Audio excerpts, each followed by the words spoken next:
نبی رحمت صلی اللہ تعالی علیہ وسلم کے دیوانوں،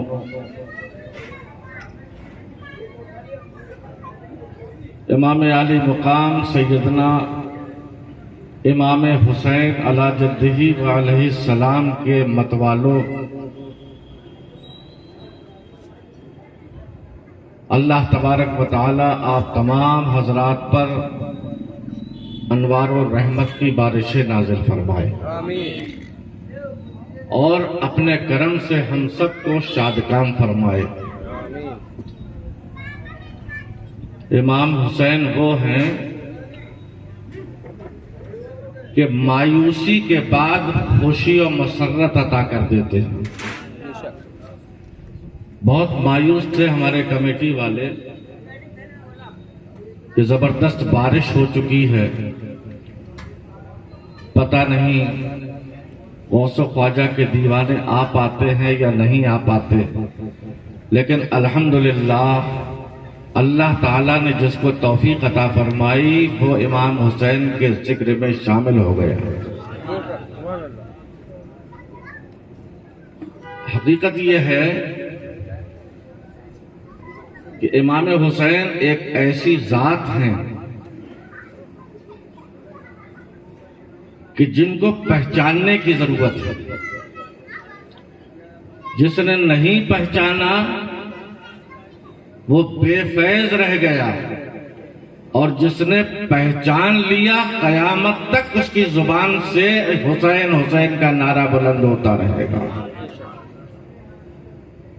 کسی نے کہا ہے انسان کو بیدار تو ہو لینے دو،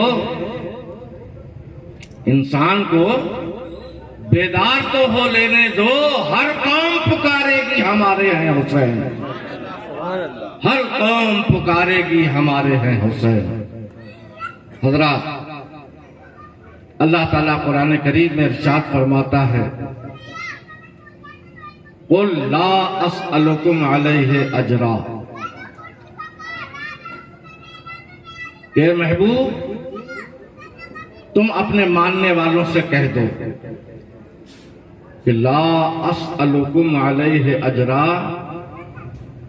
میں نے تمہیں قرآن دیا، میں نے تمہیں دین و ایمان دیا، میں نے تمہیں اللہ کا عرفان دیا، میں نے تم گندے تھے میں نے پاک کیا، تم جاہل تھے میں نے عالم بنایا، تم برے تھے میں نے اچھا بنایا، ہزاروں کام تمہارے لیے میں نے کیے۔ قُلْ لَا أَسْأَلُكُمْ عَلَيْهِ أَجْرًا، تم کسی کام کا ہم کو اجر کیا دو گے؟ ہم تو خود اللہ تبارک و تعالی ہم کو اجر عطا فرماتا رہتا ہے، تم کیا ہم کو اجر دو گے؟ لیکن سنو، رسول اللہ کو معلوم تھا کہ ان کے اہل بیت کے ساتھ ناانصافی کی جائے گی، ان کے اہل بیت اطہار کے ساتھ دشمنی کی جائے گی، ان کے اہل بیت کے ساتھ بغاوت کی جائے گی، اس لیے اللہ کے رسول نے ارشاد فرمایا، اللہ کے حکم سے اللہ نے فرمایا قل، اے محبوب تم کہہ دو، اے محبوب تم کہہ دو لا اسألکم علیہ اجرا، میں تم سے کوئی اجر رسالت نہیں مانگتا الا المودۃ فی القربى، لیکن اگر تم اجر رسالت دینا ہی چاہتے ہو، اگر اجر نبوت دینا ہی چاہتے ہو، میرے کاموں کا اگر اجر دینا ہی چاہتے ہو، تو میں دنیا کی دولت نہیں مانگ رہا، بلکہ میرے اہل بیت سے محبت کرو، میرے اہل بیت سے محبت کرو۔ چونکہ سرکار نے فرمایا، کیا سرکار کا اس میں کوئی فائدہ تھا؟ ارے سرکار کا فائدہ نہیں، ہمارا فائدہ ہے۔ ہمارا کیا فائدہ ہے؟ اللہ کے رسول صلی اللہ علیہ وسلم نے ارشاد فرمایا حسین منی وانا من الحسین، میں حسین سے ہوں، حسین مجھ سے ہیں۔ اللہ کے رسول نے ارشاد فرمایا الحسن والحسین سیدہ شباب اہل الجنہ، کہ یہ حسن و حسین جنتی جوانوں کے سردار ہیں۔ ہمارے آقا صلی اللہ علیہ وسلم نے ارشاد فرمایا اے اللہ یہ میرا حسین ہے، میں اس سے محبت کرتا ہوں، تو بھی اس سے محبت فرما۔ سبحان اللہ کی اے اللہ یہ میرا حسین ہے، میں بھی اس سے محبت کرتا ہوں، تو بھی اس سے محبت فرما، اور اے اللہ جو اس سے دشمنی کرے میں بھی اس کا دشمن ہوں، اے اللہ تو بھی اس کا دشمن ہو جا۔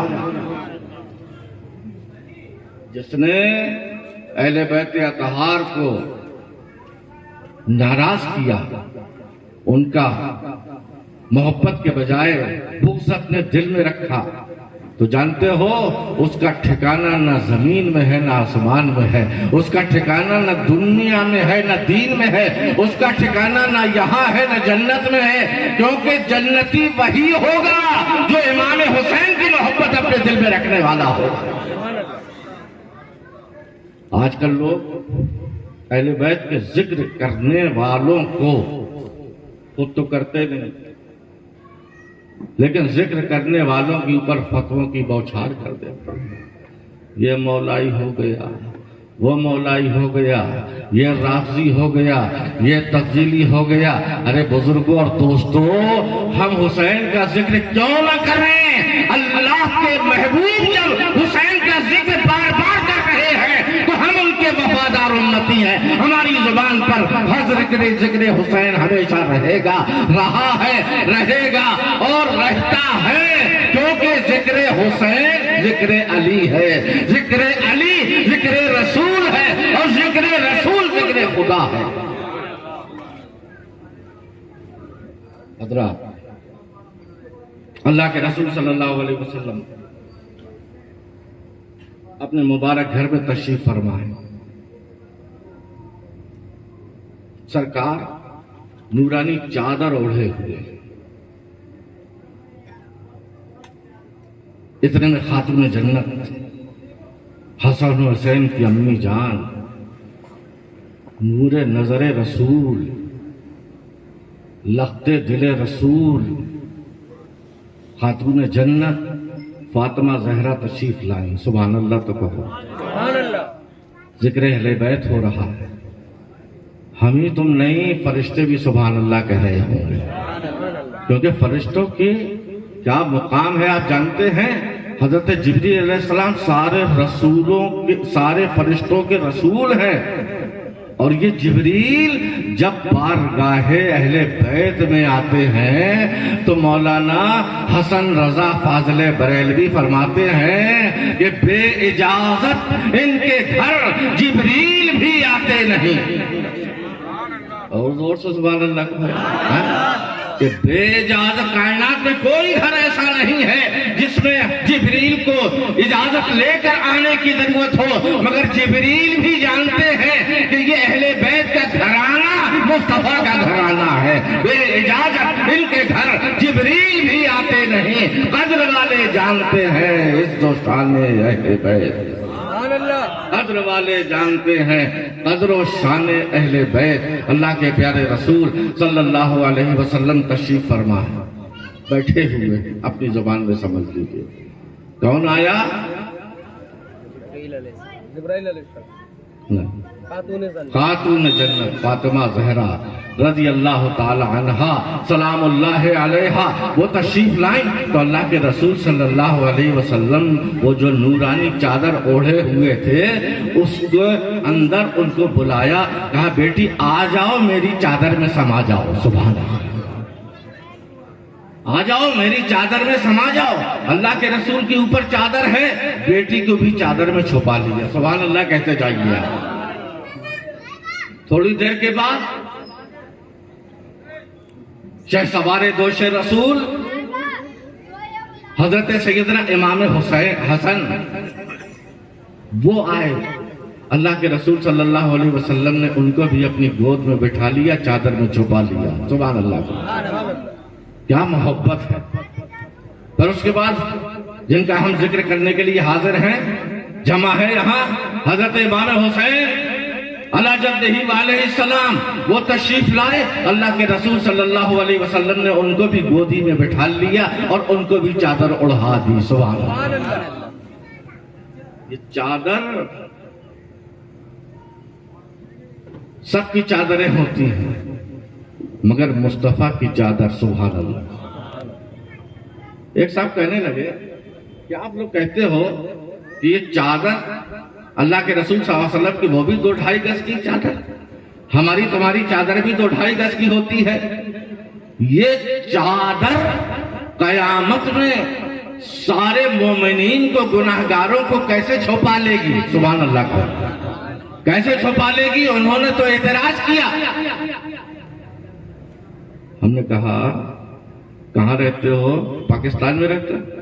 کہا نہیں۔ ہم نے کہاں رہتے ہو؟ کہے ہندوستان میں رہتے۔ کہاں رہتے ہیں؟ ہندوستان میں۔ ہم نے کہا ہندوستان کا مہاراجہ کون؟ سبحان اللہ، زور سے بولو، ہندوستان کا مہاراجہ کون؟ کہنے لگے خواجہ۔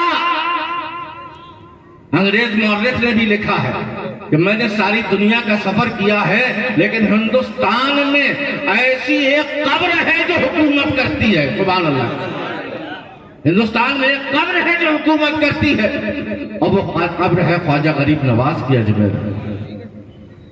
خواجہ غریب نواز جانتے ہو نا اچھے سے؟ یہ امام حسین کی اولاد ہے، یہ امام حسین کی اولاد ہیں۔ جب پرتھوی راج نے امام حسین کی اولاد حضرت خواجہ غریب نواز پر پانی بند کر دیا، ان کے مریدوں پر پانی بند کر دیا، یہ بھوکے پیاسے رہیں گے تو اجمیر چھوڑ کے چلے جائیں گے، خدا کی قسم خواجہ غریب نواز نے اپنے دل میں سوچا، خیال کیا کہ تم مجھے کیا بھگاؤ گے، میرے رسول مجھے بھیجنے والے ہیں، میرے رسول نے مجھے بھیجا ہے، مجھے کوئی الگ نہیں کر سکتا۔ پانی بند کرنے سے کیا ہوگا؟ آپ نے اپنے ایک مرید کو، واقعہ بیان کرنا مقصد نہیں ہے، اپنے ایک مرید کو بھیجا اور آپ نے ارشاد فرمایا، جاؤ یہ میرا کوزہ لے جاؤ، یہ میرا پیالہ لے جاؤ، انا ساگر کے پاس جانا، انا ساگر کے پاس نہ جا سکو تو جہاں تک جا سکتے ہو وہاں چلے جانا، کیونکہ غریب نواز کے مرید نے کہا تھا سرکار وہاں تو پانی پر پہرا ہے، آپ نے فرمایا حجت کرنے کی ضرورت نہیں، بحث کرنے کی ضرورت نہیں، جہاں تک آسانی سے جا سکو وہاں تک جانے کے بعد اپنے میرے پیالے کو وہیں زمین پہ رکھ دینا اور میری طرف سے کہہ دینا، اے انا ساگر کے پانی چل تجھے خواجہ نے بلایا ہے، اے انا ساگر کے پانی چل تجھے خواجہ نے بلایا ہے۔ تاریخ گواہ ہے، تاریخ کے اوراق پلٹو، بھارت کی تاریخ دیکھو تو معلوم ہوگا 700-800 پہلے ایک فقیر آیا تھا جس کا نام معین الدین حسن سنجری تھا، اس کے ہاتھ میں نہ تلوار تھی، اس کے ہاتھ میں نہ نیزہ تھا، اس کے ہاتھ میں نہ برچھی تھی، اس کے ہاتھ میں نہ بلم تھا، کوئی ہتھیار نہیں تھا، ہتھیار تھا تو کیا تھا؟ اخلاق کی تلوار اس کے پاس تھی، محبت کی تلوار اس کے پاس تھی، اور لوگوں کو گلے سے لگانے کی تلوار اس کے پاس تھی۔ غریب نواز کا مرید گیا اور جانے کے بعد اس نے پیالہ رکھ دیا انا ساگر کے کنارے جہاں تک پہنچ سکتا تھا، اور اس کے بعد کیا کہا، اے پانی انا ساگر کے پانی چل تجھے میرے خواجہ نے بلایا۔ خدا کی قسم تاریخ اٹھا کر دیکھو، پورے انا ساگر کا پانی خواجہ کے چھوٹے سے پیالے میں آ گیا، پورے انا ساگر کا پانی۔ اور بعض تاریخوں میں تو یہاں تک لکھا ہے کہ انا ساگر کا پانی ہی نہیں، انا ساگر کے پانی سے، انا ساگر کی جھیل سے جتنے سروت کنویں تک پہنچتے تھے اس کنویں کا پانی بھی آ گیا، جس دریا میں اور جس نالی میں وہ پانی بہتا تھا اس کا پانی بھی آ گیا، پورے اجمیر کا پانی خواجہ کے ایک کٹورے میں آ گیا۔ ابھی اتنی زور سے سبحان اللہ نہیں کہہ رہے آپ؟ ہاں سبحان اللہ۔ ہم نے یا حسین کہو تو دل میں گرمی آ جائے گی، جذبات میں گرمی پیدا ہو جائے گی۔ ابھی ہمارے اکبر ربانی صاحب یا حسین کا نعرہ بلند کروا رہے تھے، میرے کہنے سے بھی ایک مرتبہ یا سبحان اللہ سبحان، یہ سب حسینی ہے، حسین زندہ ہے، حسینی بھی زندہ ہے، حسین نہیں مر سکتا، ہم بھی نہیں مر سکتے، کیونکہ جس سے جس کو نسبت ہو جاتی ہے زندگی کی ضمانت لے لی جاتی ہے۔ اب یہ حسین کی زندگی کی ضمانت، ہجرت کا آپ نے لفظ سنا مولانا اکبر ربانی صاحب سے، کہ اللہ کے رسول صلی اللہ علیہ وسلم کو جب ہجرت کا حکم ملا تو سرکار نے حسین کے بابا علی کو بلایا. ایک ہی گھر میں رسول بھی ہیں, ایک ہی گھر میں زوج بطول بھی ہے, ایک ہی گھر میں مصطفیٰ بھی ہے, ایک ہی گھر میں مرتضیٰ بھی ہے, ایک ہی گھر میں علی بھی ہے, ایک ہی گھر میں نبی بھی ہے. اور نبی نے بلایا علی کو اور فرمایا اے علی, آج رات مجھے یہاں سے نکلنا ہے, اللہ کا حکم مجھے ہو گیا ہے, میں خاموشی سے رات کے کسی حصے میں, تاریک حصے میں میں یہاں سے نکل جاؤں گا. اے علی, چاروں طرف سے میرے گھر کو کفار و مشرکین کے 40 سردار گھیرے ہوئے ہیں. کتنے؟ 40 سردار میرے گھر کو گھیرے ہوئے ہیں. سب کے ہاتھوں میں ننگی تلواریں ہیں, سب کے ہاتھوں میں ہتھیار ہیں. انہوں نے ایک آج میٹنگ کر کے دارالندوہ میں یہ اعلان کیا ہے کہ محمد کو قتل کر دیا جائے گا آج کی رات کو صلی اللہ تعالی علیہ وسلم, نعوذ باللہ. تو اے علی, کیا تم تلواروں کے سائے میں میرے حکم سے سو سکتے ہو میرے بستر پر؟ آئے ہمارا حضرت تو کہتے یا رسول اللہ, کسی کی بھی تلوار, اچھا چادر اوڑھ کر میرے بستر پر سو جاؤ. سبحان اللہ, چادر اوڑھ کر میرے بستر پر سو جاؤ. کیا نصیب ہے مولا علی کا کہ نبی جس کے بستر پر فرشتہ بھی قدم نہ رکھ سکے, اس پہ نبی کہہ رہے ہیں آج علی میرے بستر پر سو جاؤ. کھلے کھلے نہیں سو, چادر اوڑھ کے سو جاؤ, تاکہ دشمن علی کو پہچان کے چھوڑ نہ دے, بلکہ محمد سمجھ کے قتل کر دے. ایسا امتحان کا موقع. مولا علی فرماتے ہیں میں نے اللہ کے رسول صلی اللہ تعالی علیہ وسلم کا حکم مان لیا اور میں بستر نبوت پر ردائے نبوت اوڑھ کر لیٹ گیا. 40 کفار, 40 مشرکین سردار گھیرے ہوئے ہیں, کسی وقت بھی حملہ ہو سکتا ہے. اب اللہ کے رسول صلی اللہ تعالی علیہ وسلم نے دیکھا جب علی لیٹ گئے ہیں, میرے بستر نبوت پر لیٹ گئے ہیں, چادر نبوت اوڑھ لی ہے, اللہ کے رسول صلی اللہ علیہ وسلم آنگن کا دروازہ کھول کر باہر آئے. سرکار نے دیکھا کہ 40 دشمنان اسلام تلوار لیے ہوئے کھڑے ہیں. اللہ کے رسول صلی اللہ علیہ وسلم نے کنکریاں اٹھائیں, اس میں کچھ پڑھا اور سارے کافروں کی طرف پھینک دیا. کنکریاں پھینکنا تھیں کہ سب کے سب اندھے ہو گئے. سبحان اللہ. کنکریاں پھینکنا تھیں, سب کے سب اندھے ہو گئے, دکھائی نہیں دیا. اور اللہ کے رسول صلی اللہ علیہ وسلم انہی کے درمیان سے ہوتے ہوئے ہجرت کے لیے روانہ ہو گئے. جس کے آنکھوں میں کنکری لگ جاتی ہے اس کو نبی دکھائی نہیں دیتا. سبحان اللہ کہا. جس کی آنکھوں میں نبی کی پھینکی ہوئی کنکری, اور پھر یہ نبی نے تھوڑی پھینکی تھی, قرآن نے اللہ کے رسول صلی اللہ علیہ وسلم پر جو آیت نازل فرمائی قرآن کی, فرمایا وَمَا رَمَيْتَ إِذْ رَمَيْتَ وَلَكِنَّ اللَّهَ رَمَا. اے محبوب, جو تم نے کنکری پھینکی تھی وہ تم نے نہیں پھینکی, تمہارے پروردگار خدا نے پھینکی تھی. کنکری لگ گئی.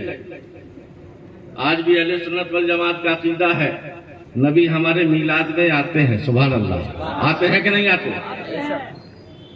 نبی ہر مومن کی قبر میں تشریف لے جاتے ہیں کہ نہیں لے جاتے؟ نبی کتنے ہیں بولو؟ نبی ایک ہے, مگر ہر قبر میں مرنے والی کی قبر میں سرکار تشریف لے جاتے ہیں. یہ ہمارا عقیدہ. میلاد ہو تو مصطفیٰ کو یاد کرو, مصطفیٰ کا جلوہ نظر آنے لگے گا. تو ہمارا عقیدہ یہ ہے کہ مصطفیٰ ہمارے میلاد میں آتے ہیں, اور ان کا عقیدہ یہ ہے کہ میلاد میں نہیں آتے, ہم کو تو دکھتے نہیں ہیں. ان سے کہہ دینا کہ کنکری لگی ہوگی, شاید کنکری لگی ہوگی اس لیے نبی دکھائی نہیں دے رہے ہیں. اب وہ کنکری جو لگی تو کفار و مشرکین کے درمیان سے اللہ کے رسول ہجرت کے لیے روانہ ہو گئے. اب علی سے کسی نے پوچھا اے علی یہ بتاؤ تلواروں کے سائے میں نیند آئی تھی کہ نہیں آئی تھی؟ سبحان اللہ کہتے جاؤ. تلواروں کے سائے میں نیند آئی تھی کہ نہیں آئی تھی؟ مولا علی سے سرکار نے کیا فرمایا تھا؟ سرکار نے فرمایا تھا اے علی تم میرے بستر پر لیٹ جاؤ, میری چادر اوڑھ کر لیٹ جاؤ, پھر صبح اٹھنا. سبحان اللہ کا. پھر صبح اٹھنا اس کا مطلب ہے رات کو تم قتل نہیں کیے جا سکتے. مصطفیٰ برحق ہادی برحق صادق و امین فرما رہے ہیں میرے بستر پر لیٹ جاؤ, صبح اٹھنا. صبح اٹھنا اور اس کے بعد کافروں کی امانتیں میرے پاس رکھی. فلاں بن فلاں کی یہ امانت, فلاں بن فلاں کی یہ امانت ہے, فلاں بن فلاں کی یہ امانت ہے, یہ ساری امانتیں واپس کرنا. گویا کہ رسول اللہ صلی اللہ علیہ وسلم ہجرت کی رات علی کو اپنا وصی بھی بنا رہے ہیں اور علی کو صادق و امین بھی بنا رہے ہیں. مصطفیٰ خود صادق و امین ہے مگر ہجرت کی رات مصطفیٰ علی کو امین بنا رہے ہیں کہ میرے پاس جو امانتیں ہیں وہ اس کے امانت دار اب تم ہو, اور امین کی طرح ساری امانتیں لوٹا کر مدینے میں آ کے مجھ سے ملنا. 3 جملوں پر غور کریے گا. صبح اٹھنا, یاد ہے نا, صبح اٹھنا, امانت داروں کو واپس کر دینا جن کی امانتیں ہیں, 2 باتیں, اور تیسری بات یہ کہ مدینے میں مجھ سے آ کر ملنا. 3 باتیں ہو گئی نا. صبح اٹھنا, امانتیں واپس کرنا, مدینے میں مجھ سے آ کے ملنا. اب علی سے کسی نے پوچھا کہ آپ اتنے بہادر, اتنے جری, ہجرت کی رات آپ کو نیند تو نہ آئی ہوگی, بڑی بے چینی اور بے قراری ہوگی کیونکہ تلواروں کے سائے میں آپ نے رات گزاری ہے. علی فرماتے ہیں مصطفیٰ کا کرم ہے کہ آج تک میں آج کی رات کے علاوہ اتنے سکون سے نہیں سویا. کہا کیوں؟ کہا اس لیے کہ موت کسی وقت بھی آ سکتی تھی. موت کسی وقت بھی آتی ہے. آدمی کو جب بستر پر لیٹنا ہوتا ہے اس وقت اللہ سے دعا کرنا چاہیے اے اللہ اگر میرا موت کا وقت آ گیا ہو ایمان کے ساتھ مجھے اٹھانا. تو موت کسی وقت بھی آ سکتی ہے. آج تک میں رات کو اتنے اطمینان سے, اتنے سکون سے نہیں سویا جتنا ہجرت کی رات کو سویا ہے.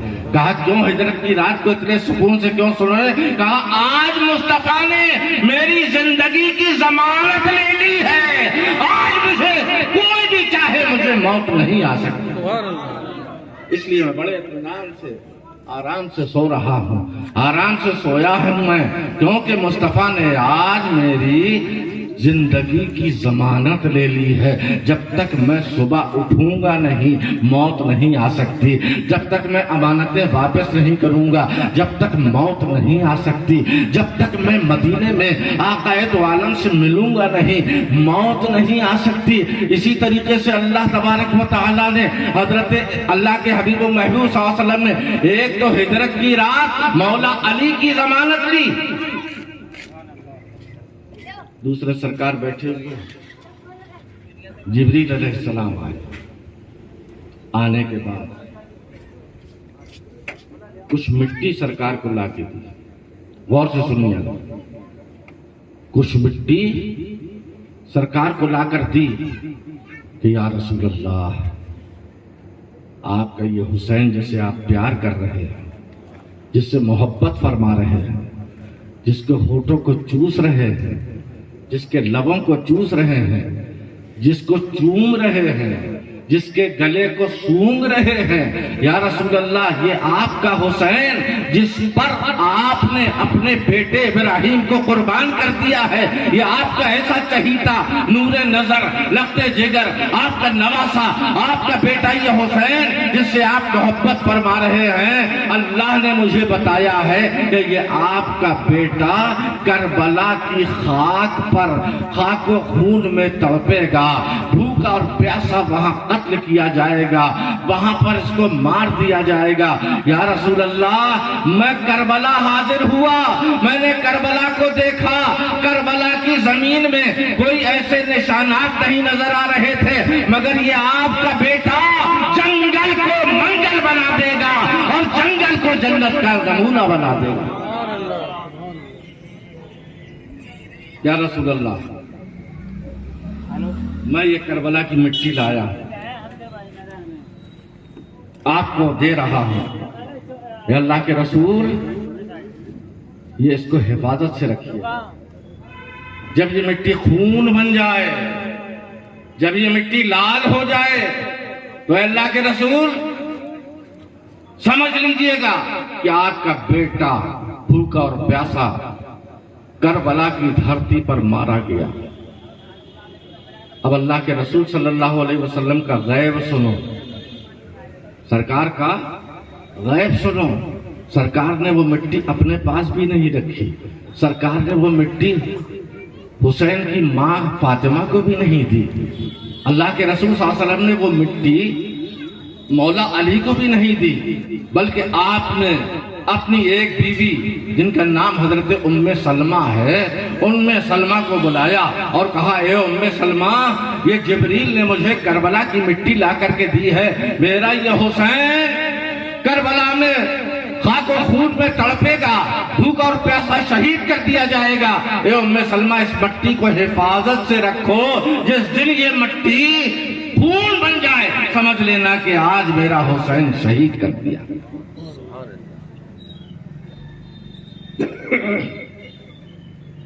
سرکار دو عالم صلی اللہ علیہ وسلم کی بہت سی بیویاں تھیں، ان کی بیٹی تھی، حسین کی ماں، باپ تھے حسین کے مولا علی۔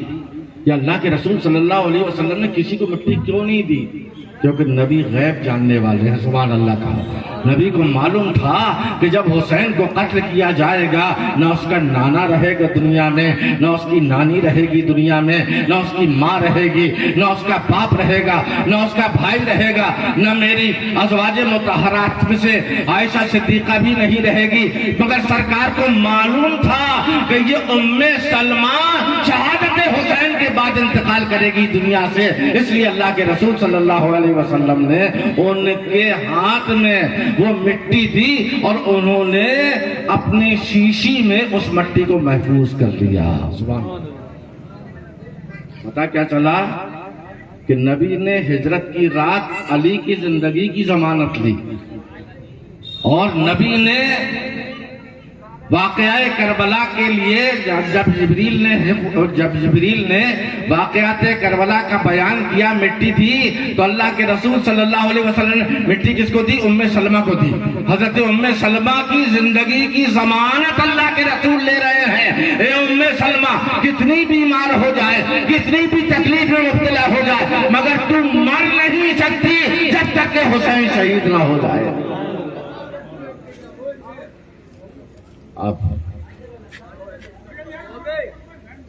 خواجہ غریب نواز نے کس میں پانی منگوایا؟ کٹورے میں، کاسے میں، کوزے میں، کٹورے میں، چھوٹی سی مشک میں، کسی میں بھی کیا منگوایا؟ پانی منگوایا، ایک کٹوری میں پانی منگوایا۔ اب بتاؤ، خواجہ غریب نواز کا کٹورا بڑا ہے یا انا ساگر بڑا ہے؟ تمہیں بتاؤ، تمہیں جواب دو، زور سے بولو۔ خواجہ کا کٹورا بڑا ہے یا انا ساگر بڑا ہے؟ انا ساگر بہت بڑا ہے کہ جس میں لاکھوں خواجہ کے پیالے جیسے پیالے جمع ہو جائے، انا ساگر میں سما نہیں سکتے۔ تو میرے بزرگوں اور دوستوں، خواجہ غریب نواز رسول اللہ پر ہونے والے اعتراض کا جواب دے رہے ہیں۔ اے لوگوں، تو میرے نبی کی چادر کا مذاق اڑا رہے ہو کہ سارے امتی ایک چادر میں کیسے آ جائیں گے؟ ایسے آ جائیں گے۔ اجمیر سے خواجہ جواب دے رہے ہیں جیسے اتنے بڑے انا ساگر کا پانی میرے چھوٹے سے کٹورے میں آ گیا، اسی طریقے سے میرے نبی کی چادر سارے محشر والوں پر سایہ کر لے گی، آفتاب محشر سے ہم کو بچائے گی۔